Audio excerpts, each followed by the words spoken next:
is The Social on talkSport2. The talkSport2 Social. Tottenham have confirmed the signing of West Ham midfielder Matis Fernandes for £85 million. The 21-year-old joins on a 6-year deal following his former side's relegation from the Premier League. He may only be Spurs' most expensive signing for a matter of hours, though. Sandro Tonali is expected in North London later today for a medical ahead of a potential move from Newcastle United. There have been some eyebrows raised at the fee spent on Fernandes, but former West Ham boss Alan Pardew says it's a coup for Spurs. Well, a very good friend of mine. I won't tell you who he is, but he's very famous at West Ham. Told me that Fernandes is probably as good a player as they've had for many, many a year. So it's a major blow to them. I think, getting relegated is the problem. You lose great young players. For Spurs, what they're going to get is a player who is very, very comfortable with the ball, gets around the pitch. He's agile. He's up and down quickly when he gets knocked down, and he's a winner. I really think that's a great signing for Spurs, and the valuation justifies that opinion. So a big loss for West Ham. Do you have any famous West Ham friends like Alan Pardew, Jake? No, I can't boast to have that. Yeah. I don't talk to Russell Brand anymore, so no. Probably for the best. Probably for the best. Yeah. All right, let's welcome in Chris Cowlin now from the Spurs Chat Podcast. Chris, lovely to have you with us. Marcus, Jacob, good afternoon to you both. Good afternoon to you too, sir. So 17th in back-to-back seasons. It's unwanted consistency, Chris. I think you'll agree. The board at Spurs has promised to spend and change their habits in the transfer window, and the club are doing just that. I mean, what have you made of the early business they've done so far? It's been sensational. It's the 2nd of July, 6 signings over the line. Tottenham Hotspur are spending money. We're breaking the wage structure as well, and we're showing real ambition and intent. I mean, you can't really argue with that, Jacob, can you? I mean, are you surprised that your North London friends are doing such good business this early? I cannot believe it. I can't. I mean, I've watched them nearly get relegated 2 years in a row. Yeah. They're out throwing. It must be over £200 million once they do the Tonali deal around. It is crazy. I think it's the right thing to do. I think in De Zerbi they've got a better manager than they've had for a very long time. And the right thing to do is to try and put things in place so that he's got the best resources he can have. He's only got one game a week next year. Try and get into Europe straight away. My only sort of fear is he does tend to be quite combustible, Roberto De Zerbi.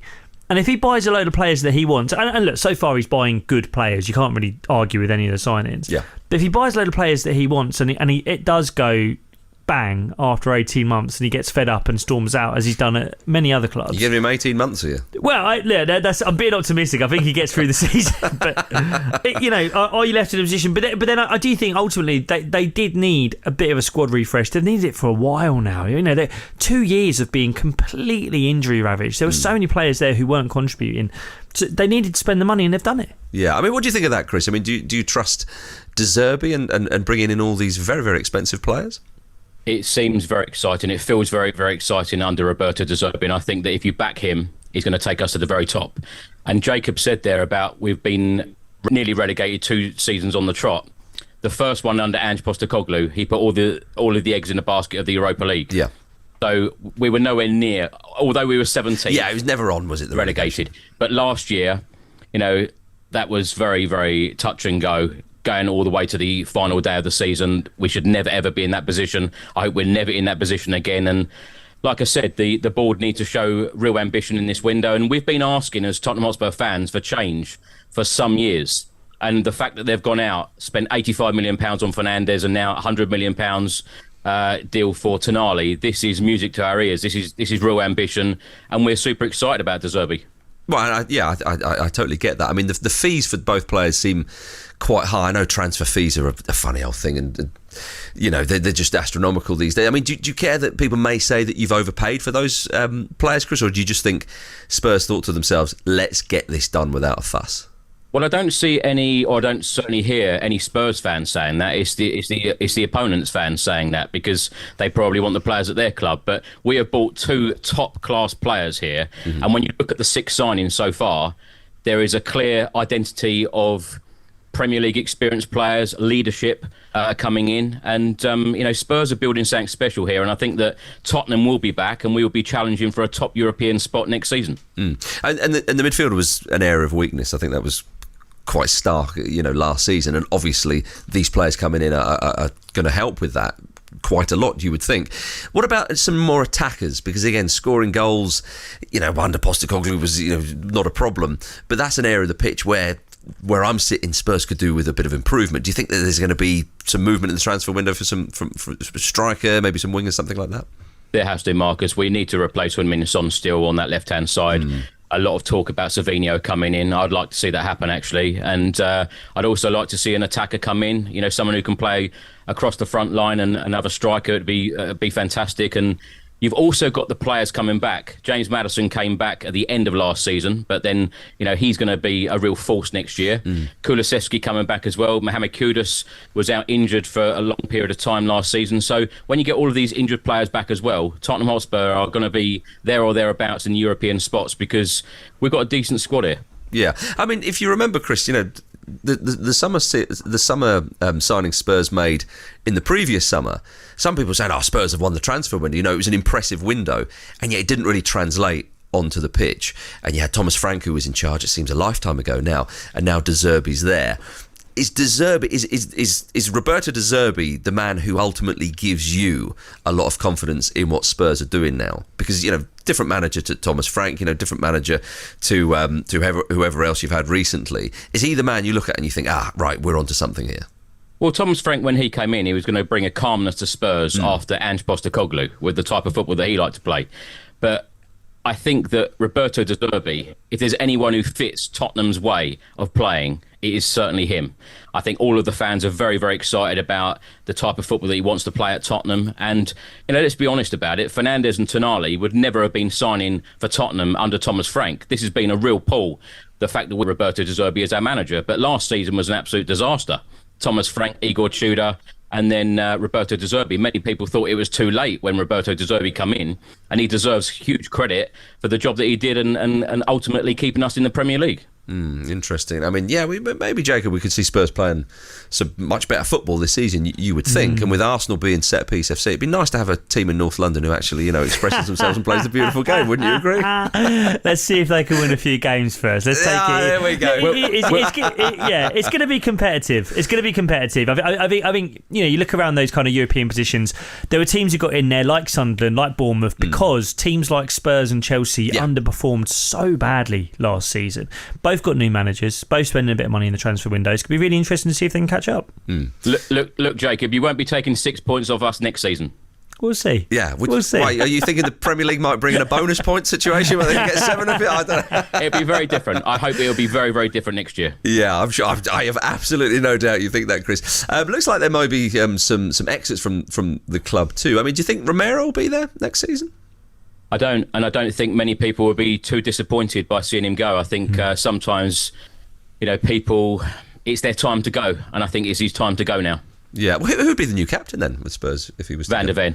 Van der Ven, yeah, was quite often captain when Romero didn't feature last year. Will he still be there? Will he definitely be there, do you think? Well, I was going to follow up with that question, Chris. What do you think of that? Yes, I do.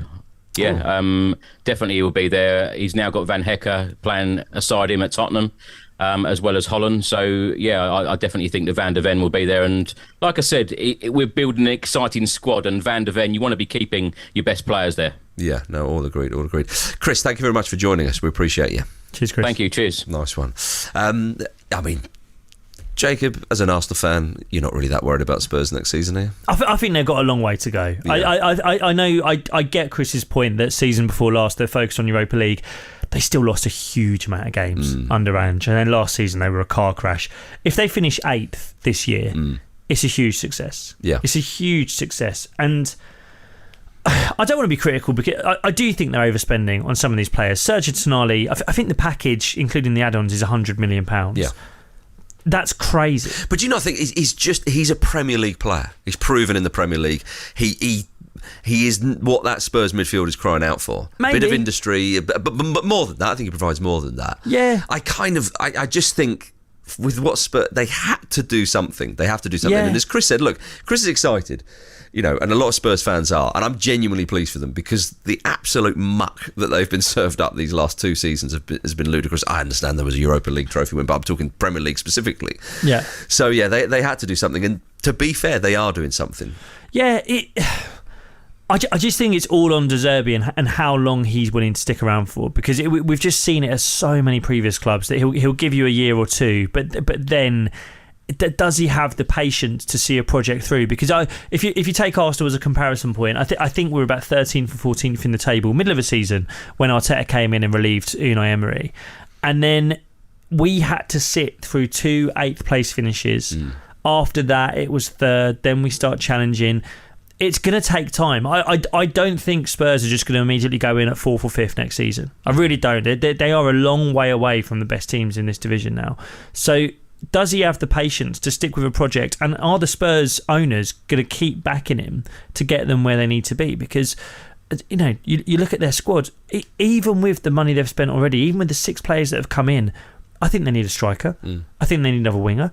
Did the keepers convince at the top level? It's a question. So they're going to need to keep building, keep improving, keep spending over a few years, because that's how low they were. They were nearly relegated. They were nearly the worst team in the division last year. So they were the 4th worst team in the division last year. But they were the 4th worst team at the end of the season. But then at times. Yeah. There was times where you go, pick a team that you want to play in the Premier League, everyone would have said Spurs, because they were that bad. They were so bad. There were weeks where Wolves was a much tougher game than playing against Tottenham Hotspur. So they've got so much to do. They've got years of rebuilding to do. And I think the only question is De Zerbi going to stick around for that whole project? Because it's not just about, do the owners have the faith in him? Does he have the faith that that's what he wants to do with his career? Especially if it's not easy, because it won't be linear. They won't just jump straight back up. I guarantee you that. Guarantees from Jacob there. Yeah. Excellent. You're listening to The Social on talkSport2 with William Hill, 18+, begambleaware.org. Next up, I'll talk a bit of Arsenal.